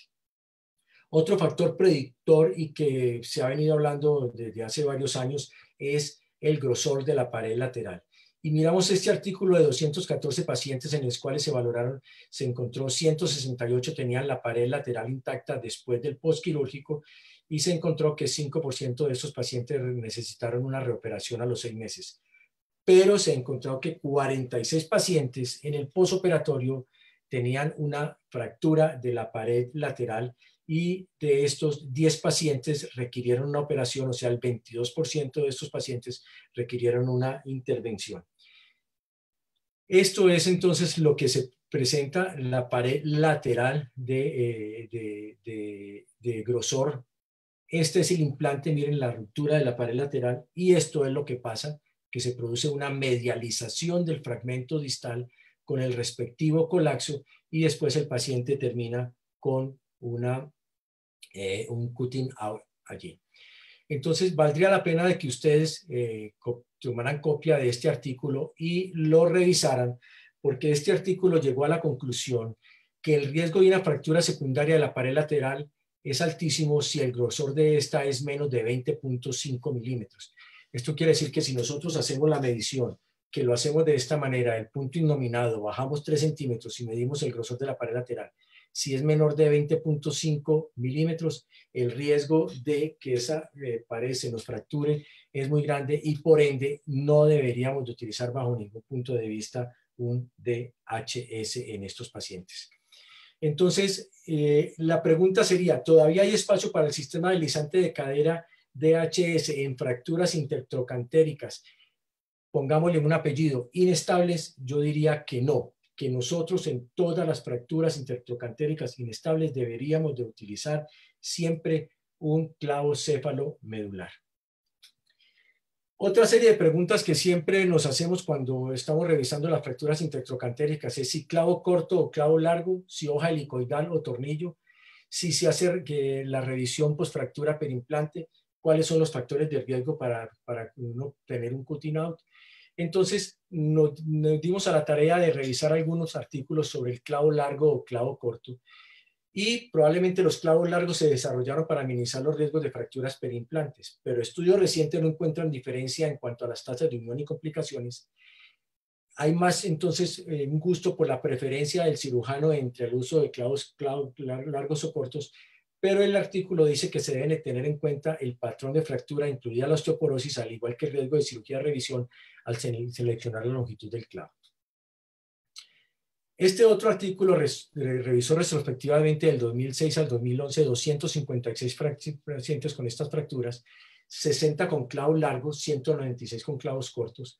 La tasa general de falla fue del 5% en clavos cortos y 2.6% en los clavos largos. Fracturas secundarias, pues, por supuesto, las clavos cortos fue del 3.3%, los clavos largos no se presentó. Y la tasa de fijación proximal fue de 1,67 para los clavos cortos y 2% para los clavos largos. Estos datos sugieren que no son concluyentes, sin embargo, se observó un mayor riesgo de fractura perimplante con los clavos cortos. Y este otro estudio, perdón, con los clavos cortos. Ahora, la otra pregunta es, si utilizamos hoja helicoidal, no sé por qué se me está pasando. Perdón, ya de regreso. Si utilizamos hoja helicoidal o utilizamos tornillos. Revisé varios artículos y la gran mayoría de los artículos hablan de que la hoja helicoidal tiene menos riesgo de cut-out. Pero traje este artículo porque me llamó la atención de un seguimiento de 362 pacientes con edad promedio de 83 años, un seguimiento radiográfico y clínico promedio de 11 meses. Tornillos fueron 269 y hoja helicoidal 93. Y se encontró que había un cut-out significativamente más frecuente con la hoja helicoidal. Y entonces el artículo dice que la progresión hacia el cutting out fue significativamente mayor con hoja helicoidal que con el tornillo de tracción, pero no se pudo determinar un umbral del TAD que fuera predictivo de cuándo iríamos a tener una falla con el tornillo o con la hoja helicoidal. Fracturas perimplantes es una de las complicaciones más graves que uno puede tener en estos pacientes de edad que tienen tantas comorbilidades, y entre el año 2000 y 2015 se hizo una evaluación de 3.549 pacientes con fracturas intertrocantéricas tratadas con clavo gamma y PFNA. 42 pacientes presentaron 43 fracturas perimplantes, o sea 1.2% de todos los pacientes, y el seguimiento fue de más o menos 26.9.7 meses. El tratamiento realizado fue retiro del clavo, fijación con un clavo largo con o sin cerclaje, y se evaluó la mortalidad, la morbilidad y la estancia hospitalaria. Observen ustedes que el 14.3% de los pacientes fallecieron de los 90 días posteriores a la cirugía, 16.6% fallecieron por complicaciones fuertemente relacionadas con la cirugía. El tiempo promedio después de la cirugía inicial de fractura fue de 122.7 semanas. Y lo que se encontró que es que las fracturas perimplantes de clavos cerebrales cortos son una complicación grave con alto índice de mortalidad y hospitalizaciones prolongadas para estos pacientes. Entonces, aquí sería un factor que uno podría sumar para el uso de los clavos largos en vez de utilizar los clavos cortos. Factores de riesgo del cut-out, y valdría la pena que revisaran este artículo del año 2017, en el cual se evalúan los 6 predictores de cut-out después de la fijación interna en mujeres. Y estos son los 6 factores, pues no los vamos a leer, por eso sería importante que ustedes revisaran el artículo.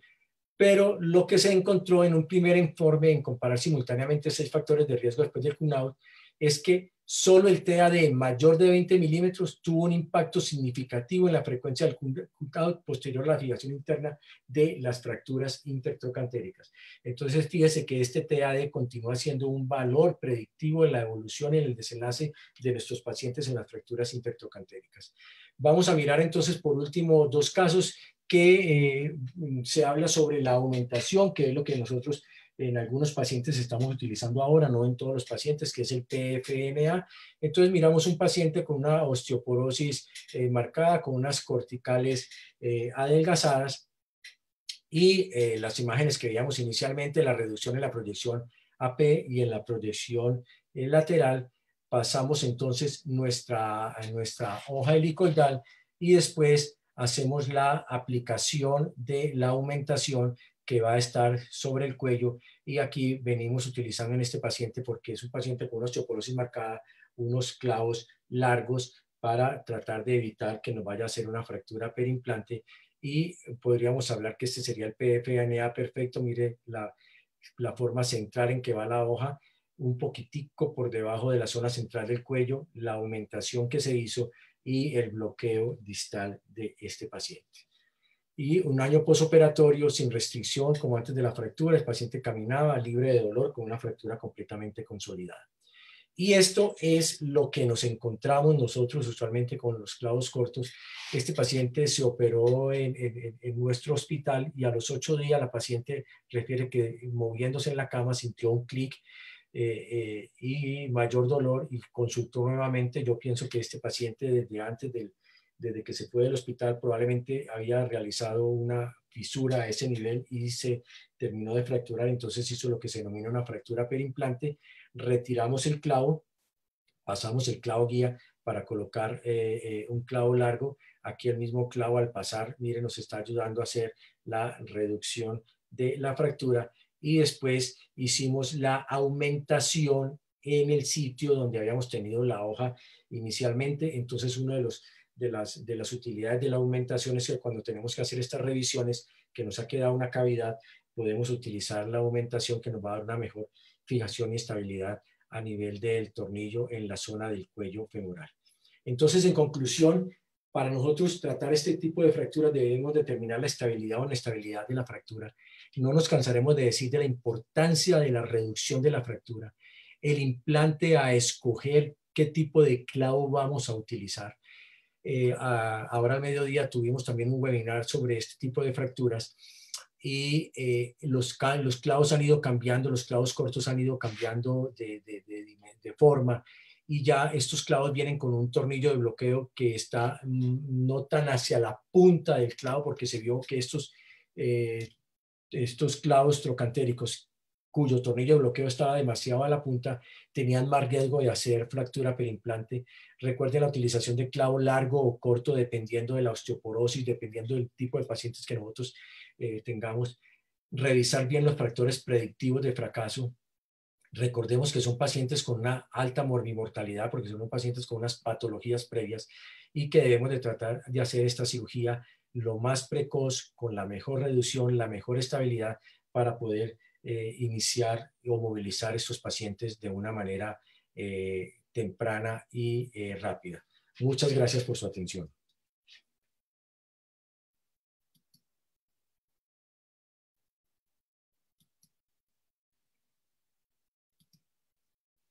¿Ya dejé de compartir o todavía no? Sí, puede dejar de compartir, doctor, fuera tan amable. A ver,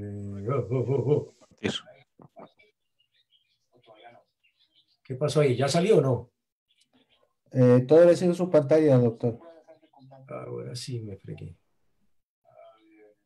Ahí, ¿cómo estamos? ¿Ya salió o no? Ya, doctor, todo perfecto. Bueno.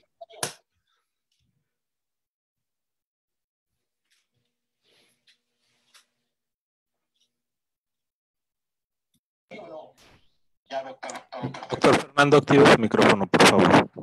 Doctor de la Huerta.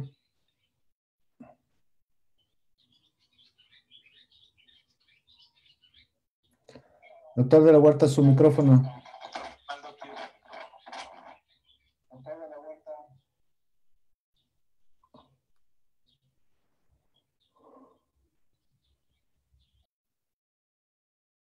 ¿Me escuchan? Sí. Ya está, doctor. Como ven, son muchas las directrices, muchos los caminos para seguir, pero todo tiene un objetivo: tener menos problemas y mejor éxito con el tratamiento de estas fracturas. Cuando presenté un trabajo sobre la revisión de la actualización en tratamientos en fracturas de cadera, por supuesto está la placa del tornillo deslizante y los clavos intramedulares. Pero mi sorpresa fue que en Asia tiene un gran crecimiento un tipo de placa que se llama la PCCP, que es la placa que nos da una mínima invasión y con menor curva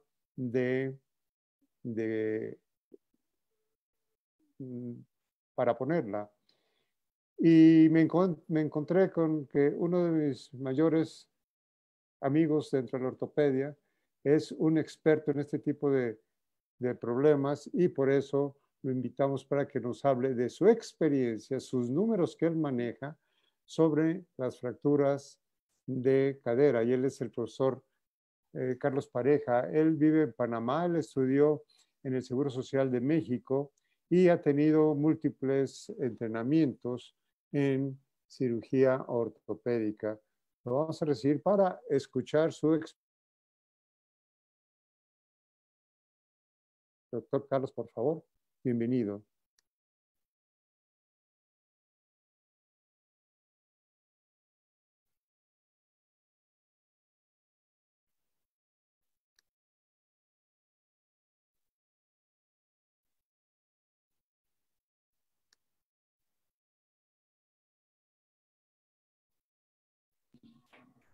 Doctor Pareja, buenas tardes. Si pudiera compartir su pantalla, por favor.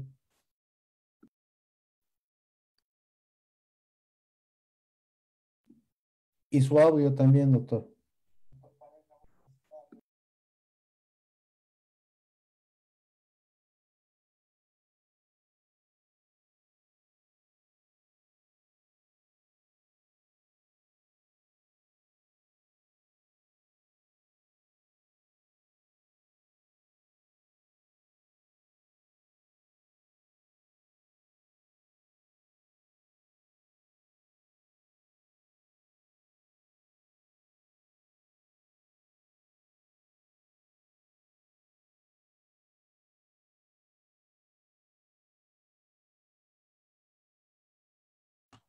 ¿Me escuchan? Fernando. ¿Ah? Sí, Ahora sí, perfecto, doctor. ¿Me escuchan, perdón? Sí, todo Ok. perfecto. Queremos agradecer de corazón a mi amigo Fernando de la Huerta, un gran amigo mexicano. Mi formación es mexicana también, es mi segunda patria, porque hemos compartido muchos congresos en donde siempre cada uno presentaba su experiencia. Nosotros en Panamá tuvimos la suerte de conocer a este producto que es la placa mínimo invasiva de cadera y la hemos usado con mucho éxito. Realmente es un sistema muy fácil después que uno tenga la preparación y específicamente para las fracturas estables y algunas inestables. ¿Qué pasó?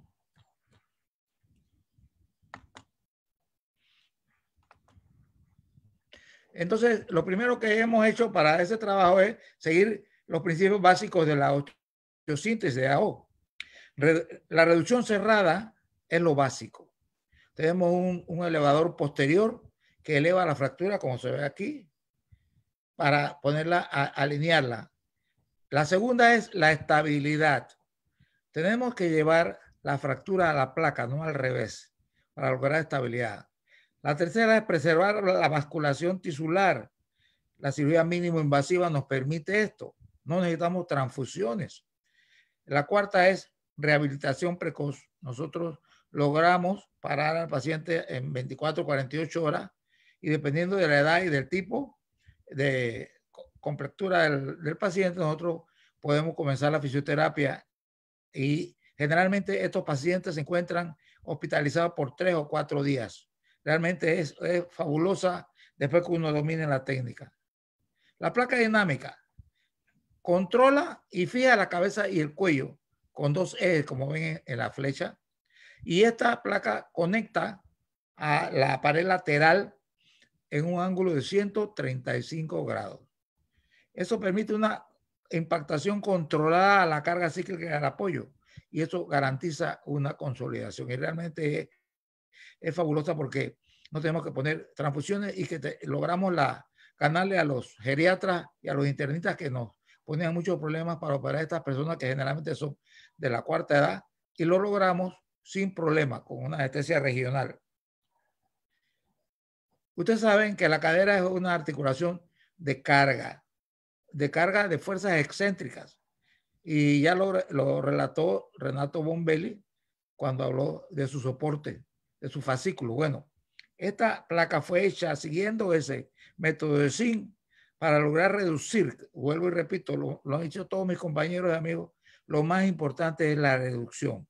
Y la reducción a 135 grados, que es la que minimiza las fuerzas de carga, para que no se produzca lo que tanto tememos, que es la deformación en varo por el peso, por la carga. La realidad mundial, pues sabemos que es un reto a la ortopeda, la fractura trocantérica. Y realmente cuando yo vine de México en el 72, para operar una fractura de cadera aquí en mi país era un problema y los anestesiólogos se oponían y los internistas menos, pero hemos logrado poco a poco con todos los implantes que existen reducir ese problema y actualmente con la PCCP nosotros hacemos estas fracturas a los 48 horas o 72 máximo de estar en el hospital y son 2 o 3 días más después de la cirugía, lo cual representa un ahorro para la institución, pero más que nada una satisfacción de arreglar y de reducir fijamente al paciente. La clasificación, pues todos la mencionaron, estable e inestable. Esta PCCP es ideal para las fracturas estables del 31A al 31.3 y algunas inestables, pero en el grado A1. El contacto de la pared, medial es básica. Entonces, es ideal para que nosotros podamos poner una PCCP. En las fracturas subtrocantéricas no podemos poner PCCP porque sería un fracaso. Entonces, tenemos las clasificaciones 31A1, A2, A3, que ya la explicaron muy bien. Entonces, aquí tenemos en las inestables solamente las 31A2 y 31A1 podemos nosotros hacerlo. En la subtrocantérica no es recomendable, ya lo dijo, lo explicó muy bien el amigo Quintero, que es uno de los terrenos del clavo centromedular. Con la pared rota tampoco, los 31A3, 1, 2 y 3, o sea, la famosa oblicua inversa, se recomienda un clavo cefalomedular o uno de reconstrucción, la PCCP no. La cirugía miniminvasiva nació en Israel con un instrumental específico del doctor Godfrey, lo que garantiza, no es a mi manera como se hacen las cosas, sino siguiendo la técnica exacta. Y es fácil de aprender, pero necesita de un monitoreo de al menos 10 casos. Mínimo trauma quirúrgico en todos los tejidos. Mínimo sangramiento, van a ver la foto. Mínimo dolor.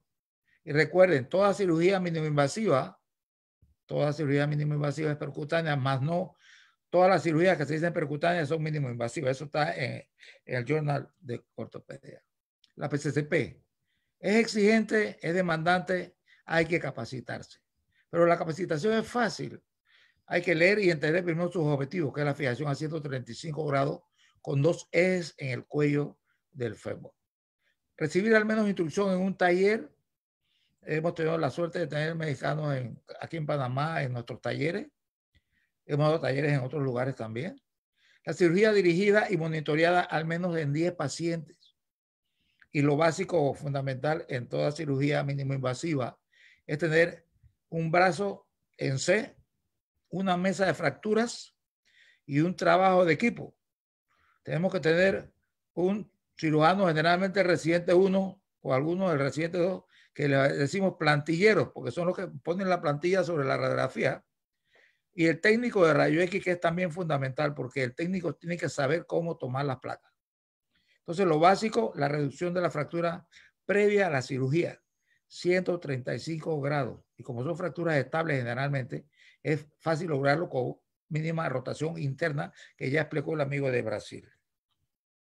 Aquí tenemos cómo se ve la reducción posterior, se ve el cuello, cómo se ve la reducción AP, y logramos entonces con esta reducción cerrada llevar la fractura a la placa, no la placa a la fractura. En esta forma el implante asimila adecuadamente las fuerzas deformantes en varo. Acuérdense que ese es nuestro problema, la deformación de la fractura en varo. Aquí tenemos al señor que inventó este implante. Yo lo conocí en una academia en San Francisco, Jesse Godfrey. Y consiste en 2 tornillos de cuello con una estabilidad rotacional asegurada y 3 tornillos, o sea, 6 corticales fijando la placa lateral. Consideramos, como bien lo dice AO, que al menos 6 corticales tenemos que tener para que haya una real fijación de la placa a la pared lateral. Aquí lo podemos ver, los tornillos, 3 tornillos autorroscantes, no necesitan machuelos, y el tornillo delgado de diámetro que introduce en el cuello y que asegura, porque es telescópico, asegura que no se va a salir hacia la cabeza, porque con la presión del apoyo va disminuyendo hacia atrás, y las brocas que usamos son brocas muy delgadas. El brazo en C, básico, vemos la reducción lateral y la reducción AP, nuestra posición con leve rotación. Entonces aquí quisiera ser un poquito explicativo en el sentido de que se tiene que tener todo el instrumental y se tiene que tener intensificador de imagen y técnico. Este instrumental es como si fuera un reloj. Todo está consultado, desde la pinza que fija el hueso con la placa hasta los impactadores, y sobre todo esta barra que amarra a la placa, esta barra que se va a introducir por un pequeño orificio, y aquí tienen los 3 tornillos que vamos a tener para el cuerpo del fémur, pero y los 2 tornillos que van al cuello, con una angulación de 135 grados, que es lo ideal. Y esto nos va a garantizar que el tornillo sea telescópico y que fije en 2 niveles la fractura. Aquí tenemos, en este paso, entramos con la placa armada al brazo. Aquí estamos nosotros introduciéndolo. Luego vamos a poner esta que es la pinza a través de este pequeño orificio para que fije la placa a la pared lateral. Esto lo comprobamos con rayo X y realmente ya ahí la cosa es muy fácil. El R1, el R2 que tenemos es el plantillero. Tenemos amigos mexicanos que se reían cuando decíamos eso. El plantillero va a poner esta plantilla sobre la radiografía y entonces nos va a guiar para poner este tornillo que va a quedar a 10 milímetros del cuello. No hay ningún problema porque eso pasa y se agarra acá firmemente. Seguimos luego con el tornillo, aquí lo tienen, y después vamos a poner el otro tornillo y luego los 3 tornillos autorroscantes que van a la parte lateral, en la superficie lateral del fémur, lo cual da una fijación extraordinaria. Es un sistema mínimo invasivo. Mínimo invasivo. No se pone transfusión en el 99%, y hasta los geriatras que se opusieron y que pedían que se hiciéramos pruebas de coagulación, y después ya eso se quitó, porque como es mínimo invasiva, lo que queríamos era sacar al paciente de la cama, que eso minimiza la mortalidad. Miren ustedes las heridas. Son heridas pequeñitas. Miren, por aquí van a entrar 5 tornillos. Miren, por aquí entra la guía. Ok. Este orificio, un doctor alemán, Klein, calculó que la pérdida de sangre en esta cirugía era como de 80 cc. O sea, nada. Y logramos esto, señores. Aquí el cuerpo. Cuando tuvimos en Guayaquil, a la gente le gustó mucho que viéramos esto. Y luego el cuello. Ahí nada más se ve un tornillo porque se han colocado uno detrás de otro en esa víscera. Aquí tenemos los tornillos que ustedes pueden ver. Y se requieren 3 imágenes necesarias para estar seguro: la P y la lateral del cuerpo y la lateral del cuello. Realmente es un implante muy sencillo después que uno lo aprenda. Y les cuento algo, una anécdota, que una vez íbamos para Panamá con mi esposa y paré en un hospital para ver a unos amigos. Me dijeron, doctor, hay una fractura intertrocantérica, ¿usted nos quiere ayudar? Y yo con mucho gusto, pues ese hábito que tenemos los cirujanos, me metí con ellos. No había identificador de imagen. Lo que hacíamos reducción era placa con placa y nos demoramos 2 horas para hacer esa cirugía. Y esta cirugía nosotros aquí, ya los residentes de R3 lo hacen en 30 minutos. 30 minutos de piel a piel, sin pérdida de sangre y sentando al paciente a las 24 horas y parándolo a las 48. Sí caminaba antes, y si no en silla de ruedas, pero moviéndolo fuera de la cama. Tuvimos un curso, el primer curso latinoamericano lo hicimos el 21 de enero del 2006. Allá tuvieron con nosotros varios amigos de México, el doctor González. Tuvimos la suerte de tener al doctor Eduardo Yang del Mount Sinai de Nueva York, con el cual tuvimos también allá dando pláticas de esto. Esta fue una paciente que nos prestaron para hacer la cirugía. Este era el tipo de fractura intertrocantérica. Y esta paciente tenía fractura del húmero, del cuello del húmero. Entonces, aquí la tenemos, miren cómo nos quedó. Y la paciente no podía usar muleta. Entonces, aquí está conmigo a las 24 horas operada, 84 años. Aquí está paradita, el hijo está detrás agarrándola. Ella no podía usar muleta. Y esto nos demuestra que es un producto que realmente es muy noble. Solamente que es un producto de origen israelita que promociona una empresa de Italia y que por razones que desconozco nunca hubo interés en llevarlo a los Estados Unidos. O sí se llevó, pero no tuvo el pegue porque allá se usaban mucho los clavos. Es más, de repente cuando estuve en Puerto Rico dando esas clases, los médicos allá muy amables me dijeron, doctor, aquí nosotros usamos clavos para todos los tipos de fracturas intertrocantéricas. Y bueno, se respeta, como lo dijo Fernando, mi amigo, hermano. Lo importante es tener el implante adecuado, con la técnica adecuada y con la capacitación adecuada para que el paciente nos pueda salir bien y podamos resolverle su problema. Aquí tenemos una fractura inestable, pero 2-2, que logramos reducirla y fijarla perfectamente bien. Otra fractura intertrocantérica. Realmente es muy noble y realmente nos lleva de mucha satisfacción. Ya los R3 nos dicen, doctor, denos un chance, y yo me sentaba a verlos ahí. Ellos realmente se saben la técnica y hasta apostaban quién lo hacía más rápido que el otro, y uno dice que lo hizo en 17 minutos. Yo no le creo porque no estaba ese día en salud, estaba uno de mis adjuntos, pero sí se demora entre 25 y 30 minutos de piel a piel sin pérdida de sangre. Ahora, las fracturas inestables y sobre todo las transversas, oblicuo transversas, no se pueden hacer con esto, solamente las fracturas estables.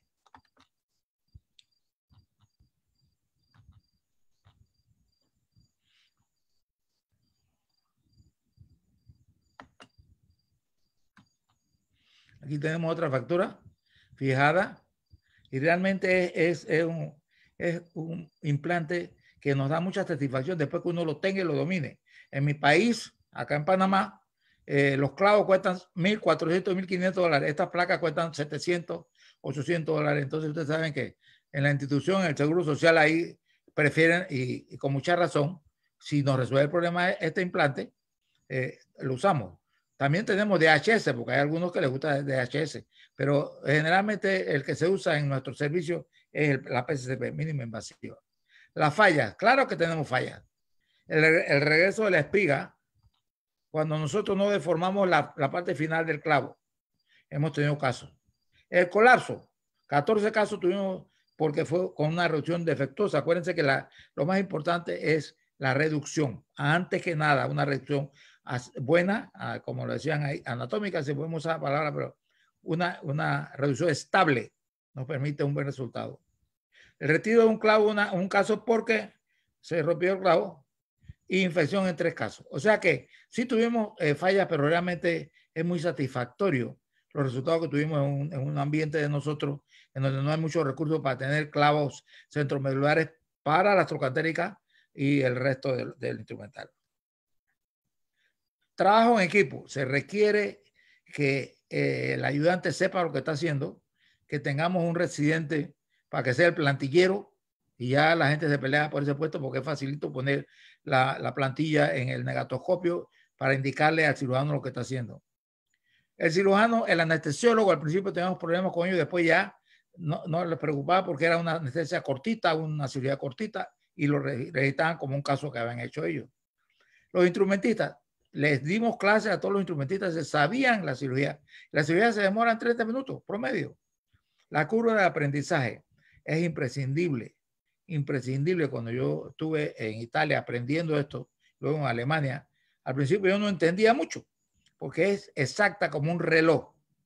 Y es necesario que tengamos un brazo en C, o sea, un intensificador de imagen y una mesa de fractura con un técnico de rayo X que realmente, como es Amilcar, que le guste esto, que le quiera esto, porque realmente es muy satisfactorio, muy bueno para el paciente y bueno, y también para nosotros.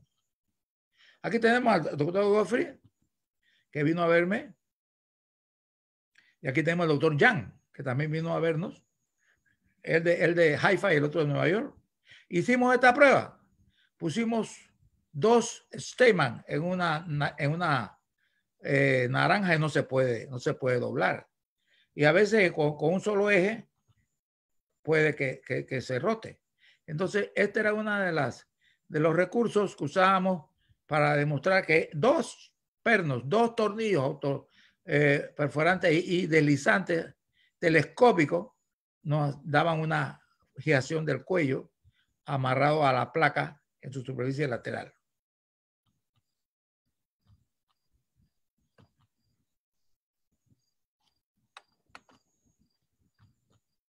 Ventaja de la PCCP: menor tiempo quirúrgico, menor daño tisular, menor dolor. Mínimo sangramiento, no se requiere transfundir, ni siquiera hacer la prueba de coagulación. Al principio teníamos problemas y peleas con la gente porque querían que le hiciéramos a todo el mundo y que en vez de operar en 2 o 3 días, tenemos que operar en 10 días. Y eso no es así. Al paciente con la fractura de cadera hay que sacarlo de la cama, porque viejito en cama, viejito que se muere por problemas pulmonares y por otros problemas, así que eso es básico. Mayor porcentaje se recupera su independencia, menor mortalidad en el postoperatorio, menor riesgo de infección porque son 2 heridas pequeñas, menor riesgo de complicaciones si se hace bien la técnica, apoyo completo con descarga, es importante, con descarga en el postoperatorio, y una hospitalización corta. Acá en Panamá cuesta $800 al día en el seguro, así que imagínense usted, en 3 o 4 de la gente estaba contenta, los administradores, en vez de tener los 10, 15 días. Resumen: la cirugía miniminvasiva, como la PCCP, nos brinda mínimo dolor, lo más importante de todo, mínimo dolor y mínima pérdida de sangre y costos mínimos. Apoyo inmediato sin dolor fuera de la cama. Alta, precoz y regreso al entorno en su vida, que generalmente eran viejitos en su casa. Los resultados que hemos tenido en casi 3,000 casos son un 96%. Y esa evidencia la comprobamos porque el Departamento de Geriatría nos ha apoyado después de tantas peleas para darle seguimiento a esos pacientes. No hay lesión lateral y no lesión subtrocantérica. Repito, si no hay lesión de pared lateral y no hay lesión subtrocantérica, la PCCP puede ser un buen resultado, como lo es también la de HS. Nosotros usamos la PCCP con muy buenos resultados. Muchas gracias. Pareja. Y ahora les agradecemos a todos su colaboración, habernos presentado más opciones que podemos hacer con nuestros pacientes para tener un buen uso, un buen éxito en este tipo de lesiones. Vamos a iniciar con las preguntas. Y hay una pregunta para el doctor David. David, en su diccionario quirúrgico existe la palabra prótesis para este tipo de problemas o la prótesis no tiene su lugar. Buena pregunta. Pues, esa es tremenda pregunta. Tiene que haber las fracturas inestables subtrocantéricas, que no hay, hay un fragmento del trocánter menor, pues sería difícil usar una prótesis primariamente. Lo hemos hecho en fracturas en el cual ya hay necrosis avascular y hay el paciente ha perdido función por esa necrosis vascular y entonces sufre la fractura y sabemos que aunque la fractura sane no va a tener buena función, pero esos son casos bien raros. Generalmente es mejor si es una fractura intertrocantérica que tiene, la vascularidad es buena, no es intracapsular, pues no tendemos a utilizar prótesis para esas fracturas. Luego, si el paciente desarrolla necrosis vascular, pues se puede revisar, pero es rara la vez que usamos una prótesis para este tipo de patrón de fractura. Muchas gracias, David. Y también se ha hablado mucho de la pared lateral y qué bueno que se tome en cuenta, porque antes era el arco medial el que había que restituirse por la reducción de la fractura. Pero el doctor Ramiro Padilla nos pregunta sobre el concepto de la restauración del arco medial del cálcar. Tiene mayor importancia que la parte lateral en cuanto a reducción. Yo quisiera preguntarle al doctor Ricardo Camacho qué opina sobre la reconstrucción de la parte medial del cálcar para el resultado de la fractura. Una interesante pregunta. Es el apoyo principal, sí, mas cuando tenemos la abulsión del trocánter menor, algunas veces podemos producir más daño de las partes blandas y desvitalizar la región del trocánter, intentando reducir ese cálcar. Muchos hacen un acceso accesorio MIPO para reducir el cálcar, para tentar el trocánter reducirlo. Más como si tenemos una buena reducción y tenemos la pared lateral, que es una de las más importantes, y tenemos una pared anterior con una buena reducción, podemos dispensarlo al cálcar. En todos los casos que yo no reducí el cálcar, el pequeño trocánter, yo tuve una buena evolución cuando yo tuve una pared anterior bien reducida y una fractura estable. Intentar hacer una osteosíntesis de trocánter menor, de cálcar, es desvitalizar y tener mucho más problemas de una mala consolidación.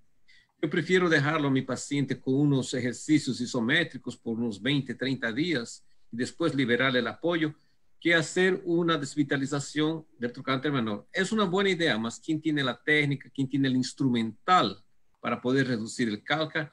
Debe hacerlo y quién tiene confianza en eso.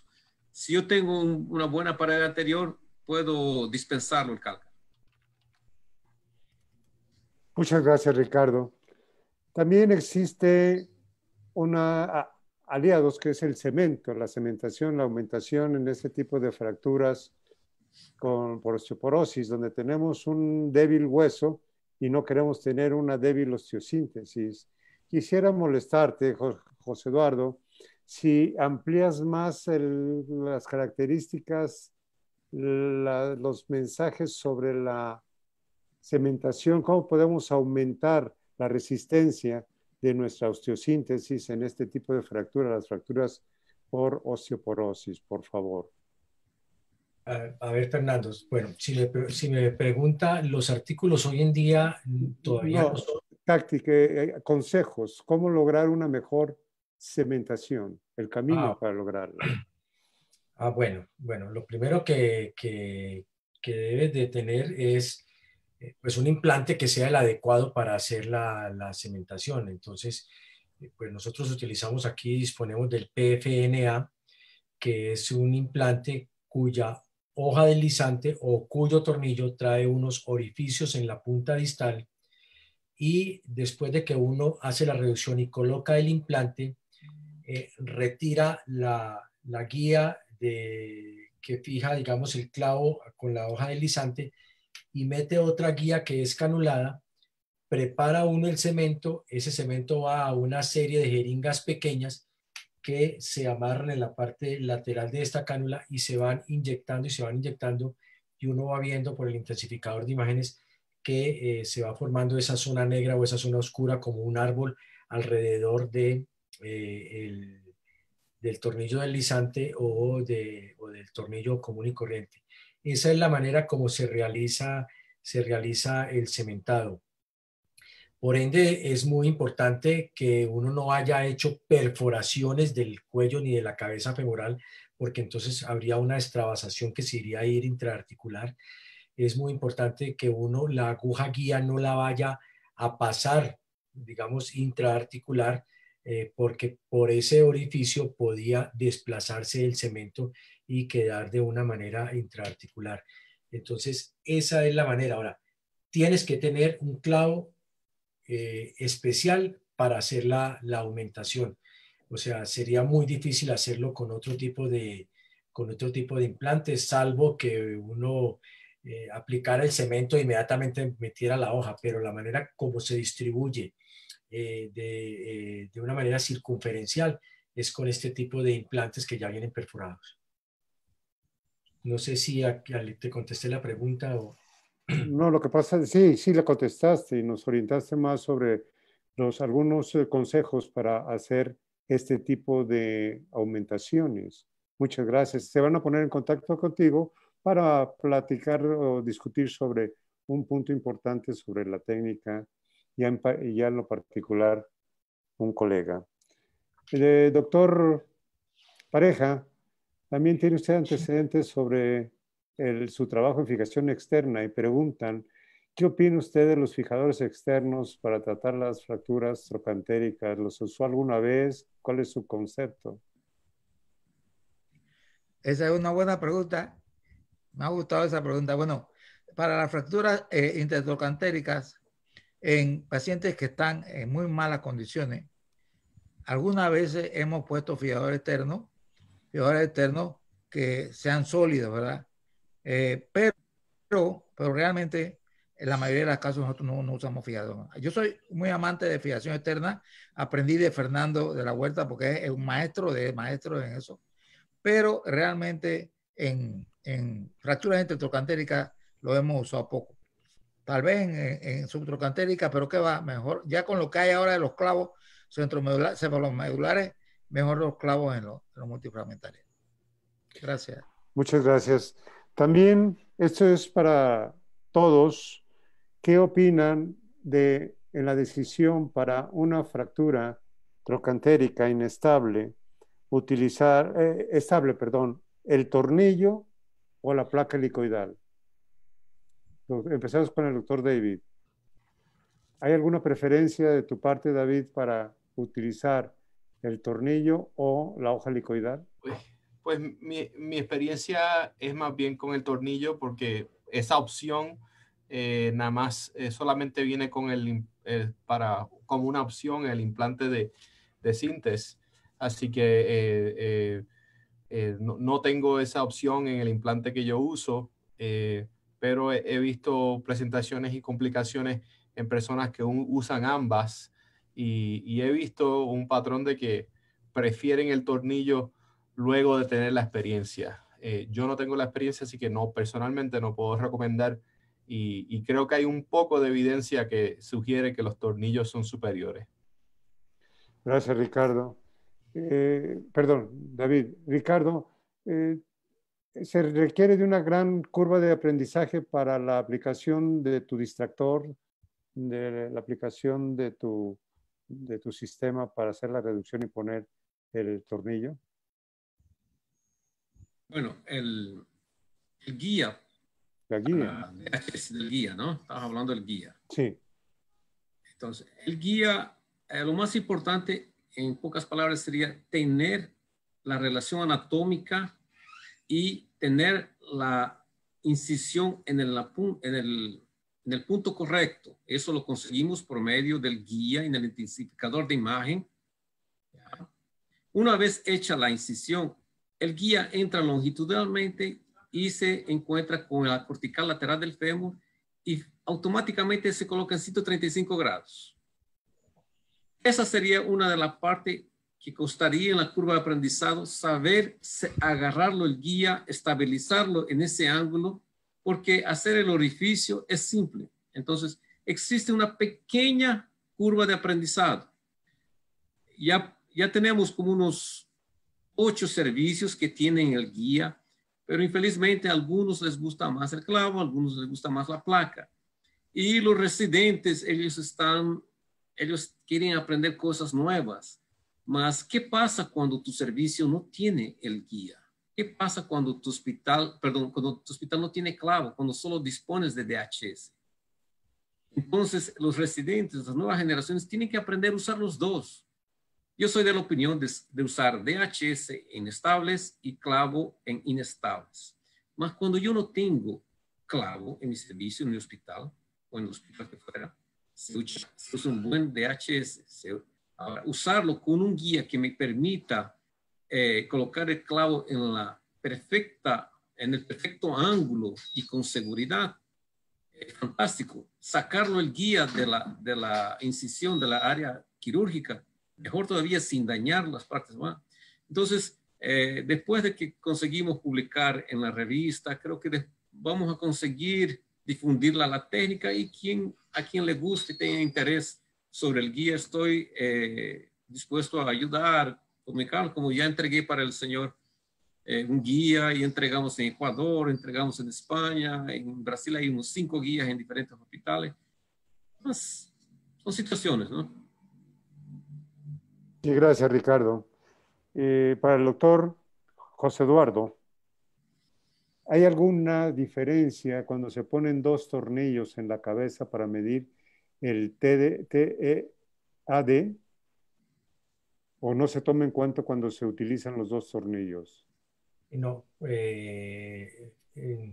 para cuando se utilizan los 2 tornillos se tiene en cuenta si es un DHS, tiene que tenerse en cuenta el tornillo del DHS, porque el otro tornillo actúa como un tornillo antirrotatorio.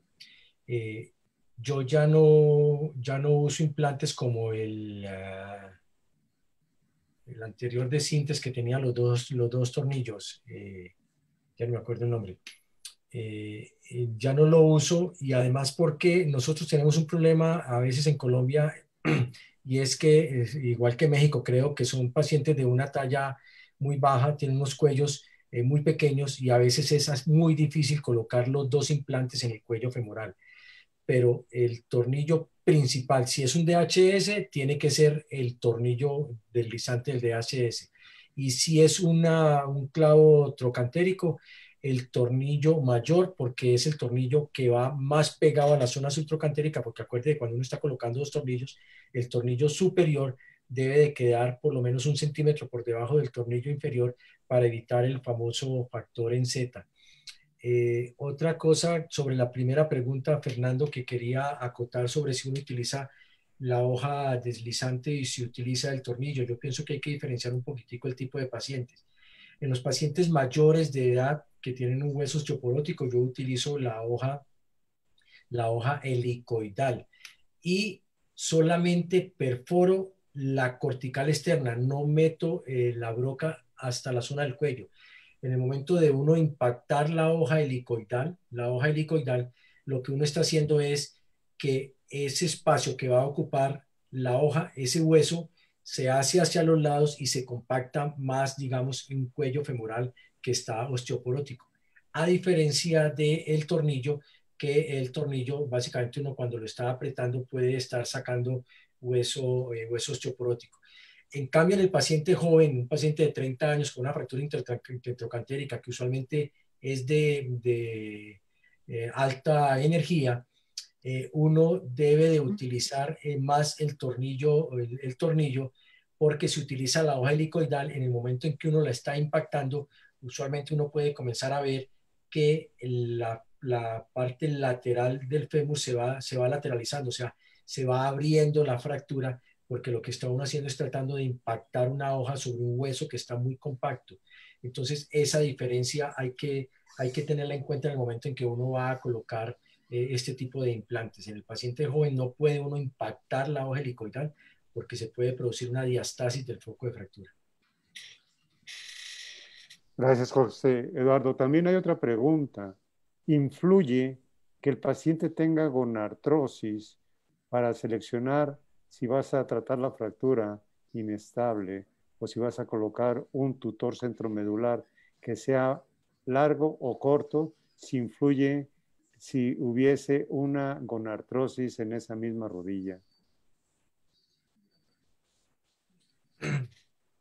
Lo único es porque uno pensaría que el paciente a futuro vaya a necesitar un reemplazo total de rodilla y que el clavo le pueda estar ocupando espacio para la prótesis de rodilla.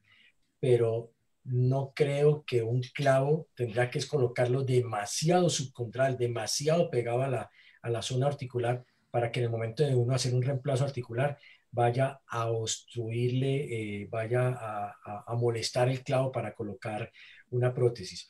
O sea, ahí no creo que tenga mayor injerencia y pues uno lo tendría en cuenta y dejaría el clavo, digamos, unos 3 o 4 centímetros distal al foco de fractura, pero no tendría, salvo que fuera a colocar una prótesis de revisión, pero en una primaria no le veo ningún inconveniente. ¿Y tienes incidencia de dolor en diáfisis cuando utilizas un tutor largo?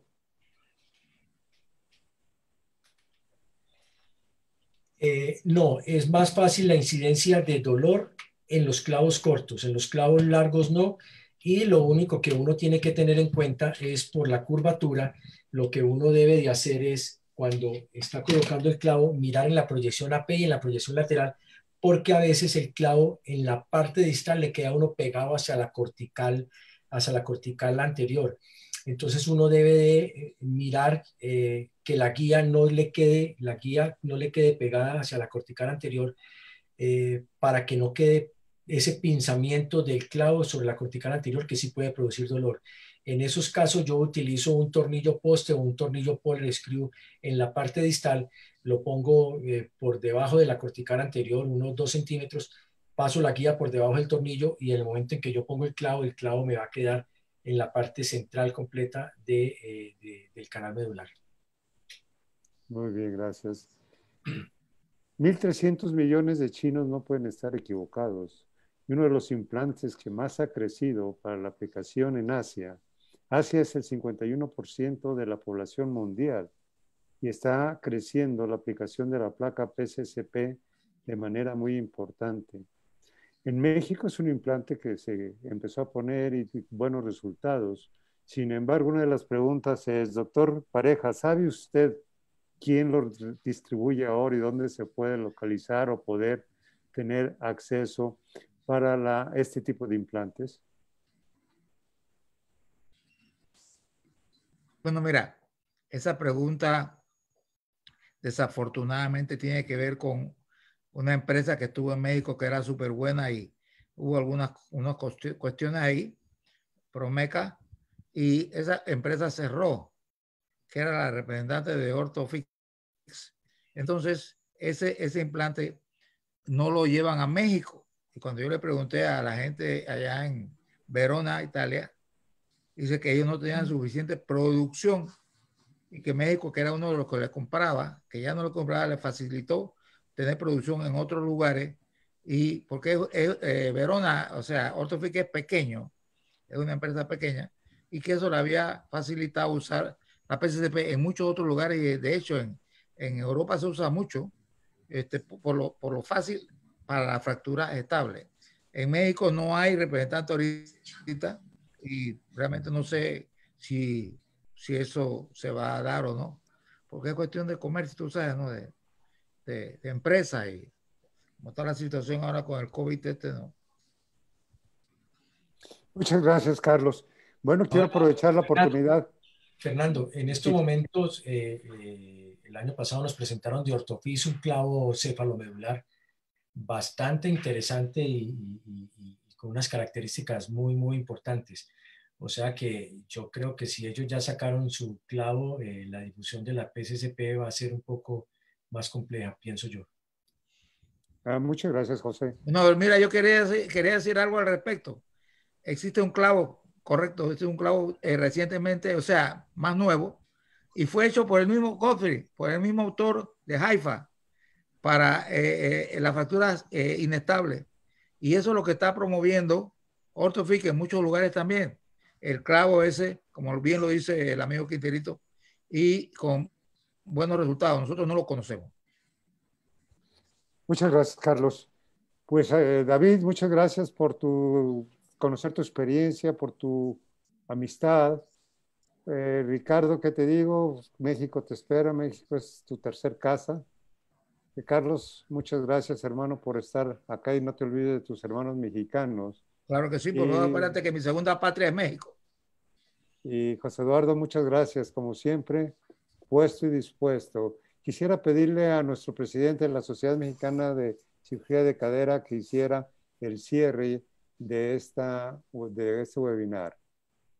Muchas gracias, doctor de la Huerta. Agradecido con el doctor Pareja, el doctor David, el doctor Camacho, el doctor Quintero, sobre todo usted, maestro, que ha reunido a grandes personalidades para las fracturas transtrocantéricas.